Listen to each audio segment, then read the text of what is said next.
Nana Akufo Addo is not right when he says there can't be only one founder. Yeah, I will come and Maltinga in Boga is for all of you.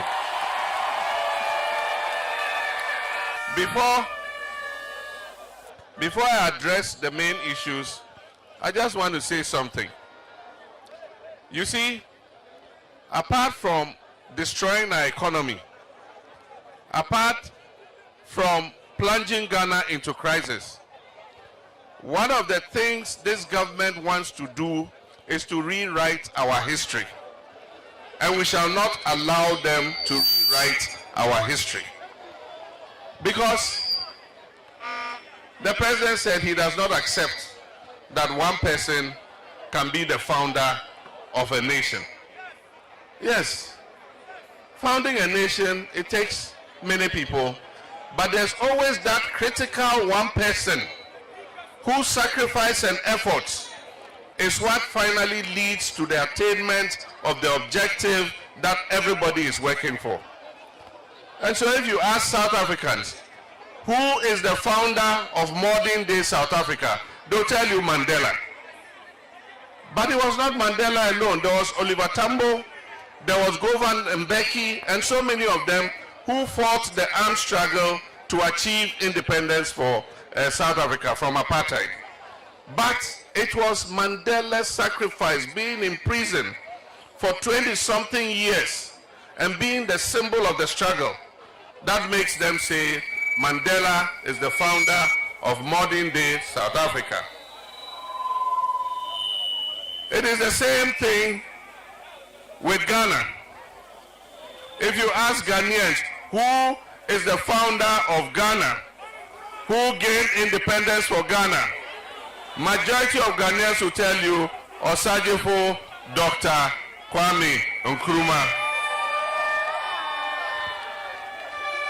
Because it was him who gave that critical spark to the independence struggle that eventually got us independence. The UGCC at the time said independence gradually in the shortest possible time. Nkrumah said independence now. And he fought for it. And that is why Ghanaians recognize him as the founder. Nobody can come and rewrite our history. Indeed, for those of you who don't know it, when the Queen finally agreed to give Ghana independence, the UGCC, that Nana Akufo Addo is fighting to be recognized as founders of Ghana, wrote a petition. They sent people to England to tell the Queen, don't grant independence, we are not ready yet. And so how can people like that be either, even if we are saying many people fought for independence, you cannot say UGCC was part of it because they were an obstacle to independence. And eventually when the motion of destiny for independence was being passed, these are the same people who walked out of parliament when Nkrumah was moving the motion of destiny. And so today you can't come and rewrite our history. July 1st is our Republic Day. And we also made it our Senior Citizens Day.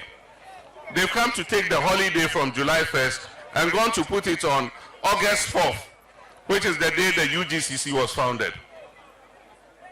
When we come to office, we'll rectify those things. July 1st will be a holiday again.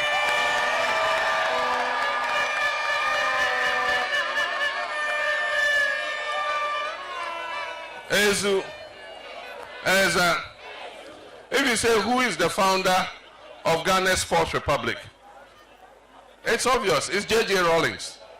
Because it was he who led us from military rule back into constitutional rule that created the Fourth Republic in which we are.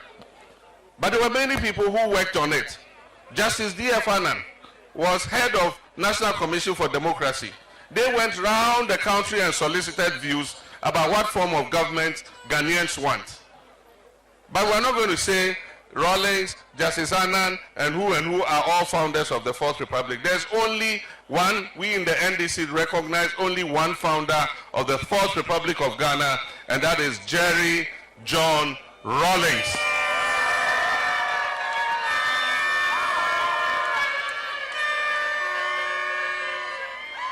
Nana Akufo Addo is not right when he says there can't be only one founder. Yes, there can be one founder. But let's put that aside. Let's talk about ourselves. They don't like to hear what they said in the past. One of their communicators said when they hear a playback of the videos of what they said, they feel distressed. But we shan't stop reminding them of what they said.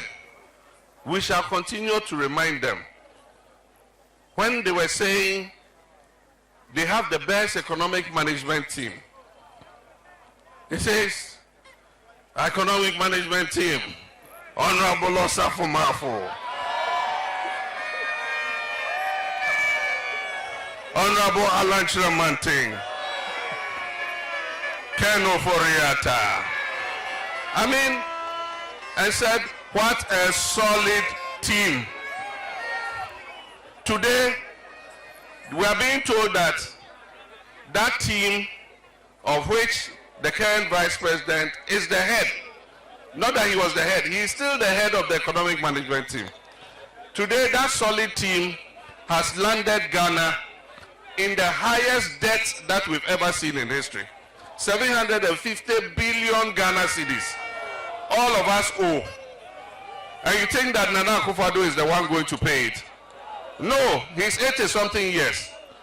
If God grants him some years, he still won't live long enough to pay 750 billion cedis. Who's going to pay 750 billion cedis? It's you, the youth of this country. It's you. And so they piled the debt, they've spent the money, and they've left the debt for you to come and pay.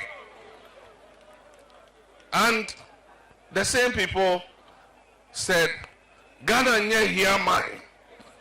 Ghana nye here mine. Yet is a castle, and so I come there.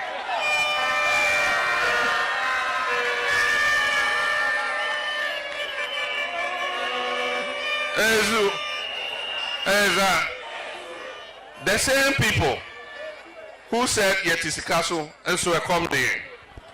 Today we are hungrier than 2016 when they made those comments. And you remember the other one? Mahama is an incompetent president.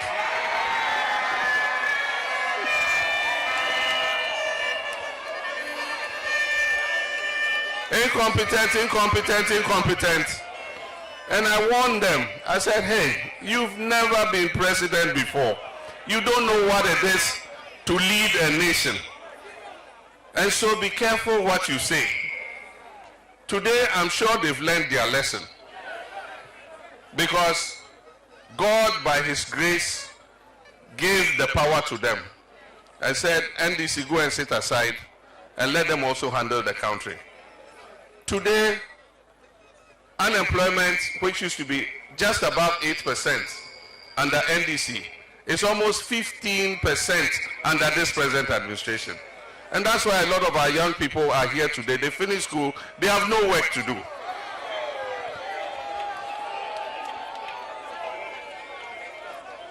I remember when the fundamentals are weak, the exchange rate will expose you. Today, the exchange rate has exposed you. At the time you were saying, when the fundamentals are weak, the exchange rate will expose you. The cedi was less than 4 cedis to $1. And you said it had exposed us. Today, the cedi is almost 16 cedis to $1. And yet you say, oh no, you shouldn't say the fundamentals are weak because the cedi is 16. The economy is in crisis. He says, we want to give the money directly to the constituencies because we don't want the people in Accra to chop it. So we're going to give you $1 million per constituency per year. You remember? Today, where is the $1 million per constituency per year? It's 8 years now. Boga East, you should have got $8 million by now. All these your roads you are complaining about, if you had $8 million, all these roads will be quota everywhere.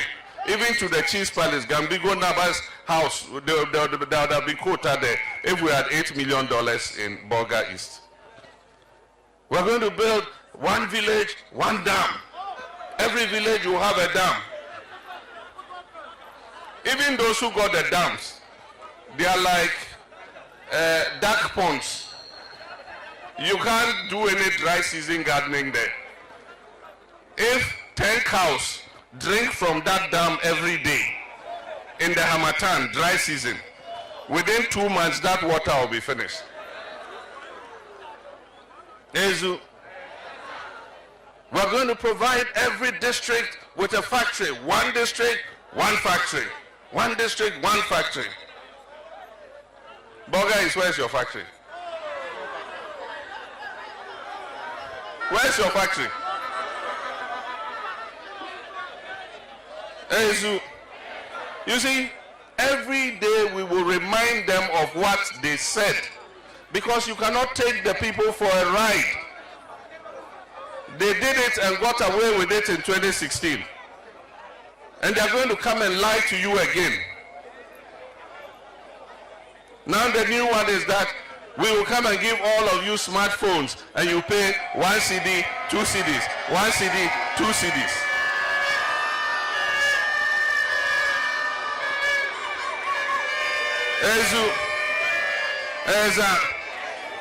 And I'm saying that the youth of Bolga East do not need your smartphone. They need a job. If the young people get a job, they can buy their own smartphone.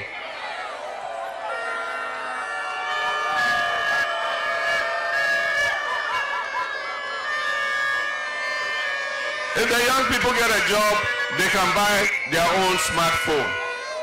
And that is why NDC's priority when we come to office in 2025 is about jobs, jobs, and jobs. And that is why we are advocating the 24-hour economy. When I was doing the Building Ghana tour, I promised Gambigo Naba and all the chiefs here that one of our priorities when we come back will be to revive Kwame Nkrumah's Zwarungu Meat Factory.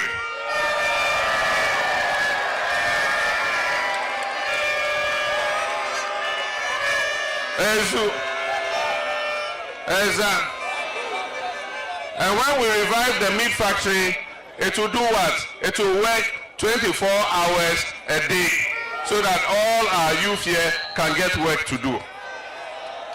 Some will go to work in the morning, close in the evening, others will come and continue working so that we can employ more people. And so it is about employment, it is about jobs, because we are sitting on a tinderbox. I'm sure you hear what happens in other countries. As I'm speaking, in Nigeria, the young people in Nigeria are on the streets demonstrating. You heard about Kenya. Kenyan youth are demonstrating because opportunities are not opening up for them. And the situation in Ghana is worse, because in Ghana, it is not the MPP. It is a small family that has captured everything. And so I can tell you, there are many of my friends in MPP who come and tell me, he says, NDC, you have to do well and get our party out of power. These are MPP people, because the MPP has been captured by a small group of people. This is not Kufuor's MPP. This is a different MPP. It has been hijacked by some people.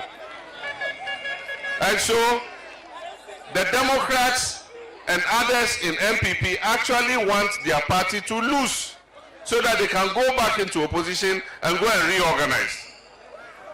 And so this election is not about NDC and MPP. It is about the people of Ghana versus MPP.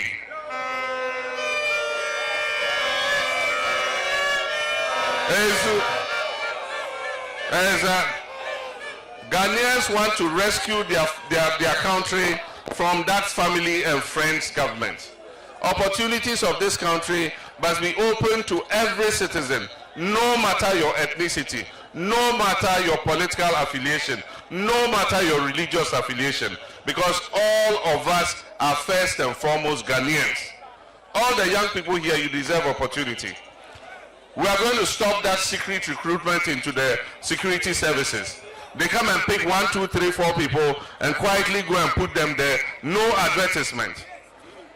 When we come, we are going to come region by region and recruit so that all our young people also have the opportunity to join the security services.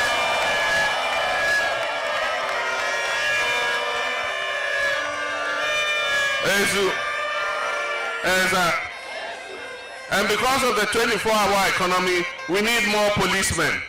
We need more soldiers. We need more customs officers. We need more immigration. We need more prisons. We need more fire service. Because if you must implement 24-hour economy, it must be done in an atmosphere of safety and security. Today, these policemen here, each one of them is in charge of almost 1,000 Ghanaians. Meanwhile, the UN says that the optimal number of police to population ratio should be 1 policeman to 450 citizens. We are more than double. Almost 1,000 to 1 police officer. So it means that we need to recruit more than another 20,000 police officers, because currently our police service, there are only 30,000 of them. And so if we are doing recruitment, all of you must get an opportunity to be able to join the security services.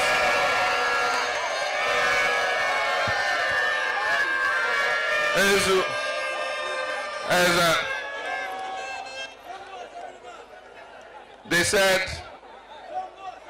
they have restored nursing trainee allowances. And what they haven't told the nurses, or what they refuse to tell Ghanaians, is that they owe the nurses about 30 months of arrears. And so when a small nursing trainee girl in Techiman goes and asks a question, he says, I came into nursing training 3 years ago, I'm in 3rd and final year, I've never seen nursing training allowance. Then he says, oh, I didn't know. So finance minister released some money, and they go and pay them 3 months. Meanwhile, you owe them almost 30 months. For 3 years, she has been in school, she's not got allowance. So what of those who are finished? Are they going to come back for their trainee allowances? You see, this government is only full of propaganda and deceit. And they say, when a snake bites you, when you see a worm, what do? You run away. And another one, they say a fool's something, they don't step on it twice. You can only step once. If you try to step again, he will resist you. They've deceived us once before. They've deceived us twice. Will we allow them to deceive us again the 3rd time? And so, 7th December is our opportunity to make a change. We do not make promises, NDC. But when we come, we do the kinds of things that will better the lives of all our people. What is different between the two parties is NDC will come and build schools, build CHIPS compounds, health facilities, provide drinking water, extend electricity, do the roads and all that. So that we will benefit, our children will benefit, our grandchildren will benefit. But what does MPP do? They come, they will take 1, 2, or 3 out of you, add them to the family and friends, they will make money, and then they'll come and be distributing that money to you. And be distributing the money to you. That money, you will spend it. And after you spend it, you will remain in your poverty. So, the advice I give is, as we're going to elections, they will come with money, 500 cedis, 1,000 cedis, 200 cedis, like they did in Asin North. And the Asin North people said, we will take the money because it is our money. But when we go, we will vote according to where the truth is.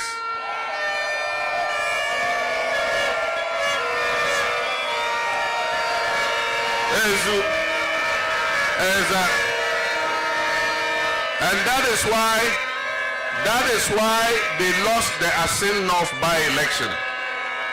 And so every Ghanaian must learn from the Asin North example. All of us must be Asin North people and must do the Asin North model. When they bring the money, take it, because they are returning your money to you. And when you take it, you chop it. But when you go into the booth, vote according to your conscience. There are things that we're introducing. I've explained it. Farmers Service Center. Boga East is going to have one center. You have all the tractors, all the planters, plows, harrows, fertilizer, seeds, weedicides, everything you need for farming.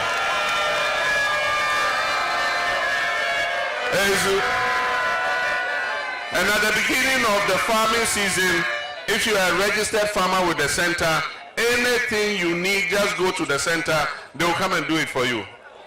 And then when you harvest and you sell your crops, you go and pay the cost of the inputs, and then you sell any profit you get, it is yours, you can do whatever you want with it.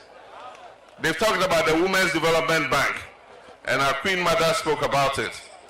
Our mothers sell granules, they sell wache, they sell food in the market, they travel to go and sell food in Techiman, they do small businesses, they have hairdressing salons, dressmakers, and every day, because they can't get capital, they try to do susu, small. Sometimes the susu collector runs away with their money.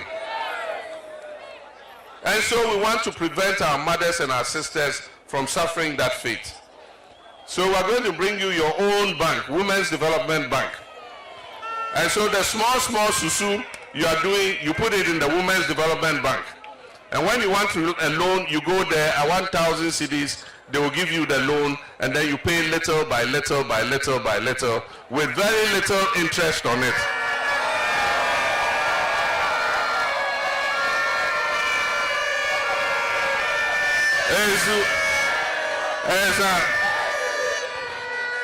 We know this is a mining area, and some of our young people are involved in mining.